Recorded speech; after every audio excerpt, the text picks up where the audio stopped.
Good morning. This is day 2. It's a much nicer day today. Sun shining, blue sky, and I'm in a better mood. Published the first video yesterday, which was a childish rant about not wanting to do this, and I thought I might as well put this to productive use. And instead of sharing knowledge, I thought I would spend some time sharing questions that I am struggling with. And one of the questions that is foremost in my mind at the moment is the question of why otherwise intelligent entrepreneurs and business owners find finance such a struggle. I'm constantly encountering people who say things like, whenever I have to deal with my financials, my mind goes blank, or my brain goes to cotton wool whenever somebody starts talking about the numbers in the business, or I just switch off when my accountant starts talking to me about my balance sheet and tax returns and accounts. And I've been wondering about that, why that should be, what it is that makes some people amenable and interested and others not. And I have a theory, and my theory is quite simple. It says that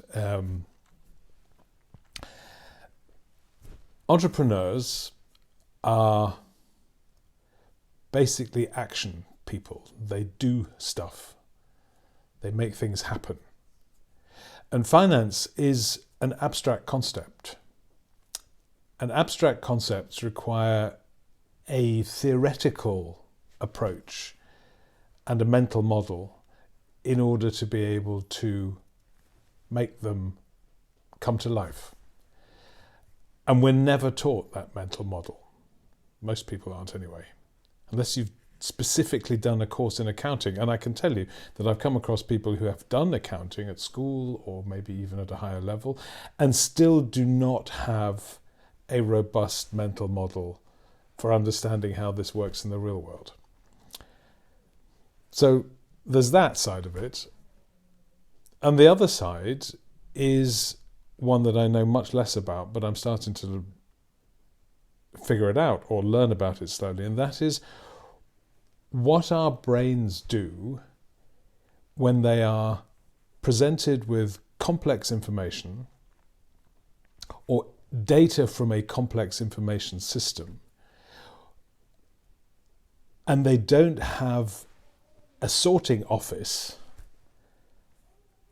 with which to make sense of it. In other words, a framework or a mental model that is so robust that they can take a piece of information and pop it into the right place without thinking about it too hard. My hypothesis is that if people don't have a mental model, then every piece of information that comes in from a particular subject causes a very high level of stress and anxiety because we don't know what to do with it. We don't know where to put it. We don't know whether it's important or not important. All we know is that it belongs to a certain area, let's say in this case finance, and the energy required to deal with it is so high that our brains just shut down and say we don't want to have anything to do with it. A good friend of mine, Dr. Patricia, is a psychologist, and she has written some really interesting stuff around the subject of uncertainty and how we deal with it. And the response to uncertainty I found very interesting. I'm going to read it. It says, at a personal level, research suggests that when lacking skills to handle ambiguous situations, we tend to act quickly on one or all of these responses. Number 1, we search for more information. Number 2, we dismiss what we don't know. Number 3, we hold with white knuckles onto strong beliefs of what we know. Number 4, we make decisions based on our strong urge to minimize the unknown. And number 5, we make decisions to avoid loss. Now, My sense is, and I'm trying to find out whether this is true or not, that finance fits exactly into the category of stuff that we know is important, but if we dismiss it as being not so important by saying things like, that's for the bean counters, or it's not really relevant, or I was never very good at maths, or I don't think I'm a people person, then that minimizes the importance and allows us to get away with not dealing with it.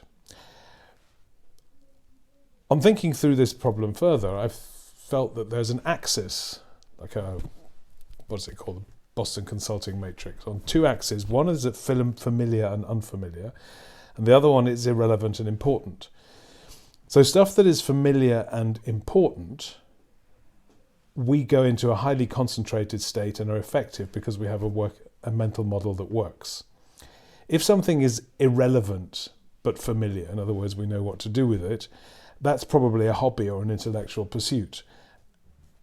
Produces low anxiety, or at the very best excitement when we find some information that we have not come across before.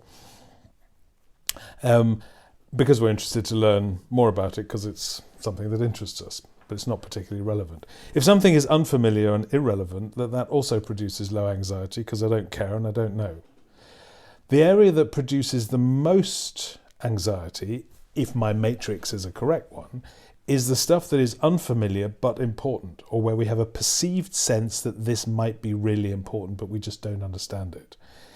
So I don't know enough about this stuff, but I really should.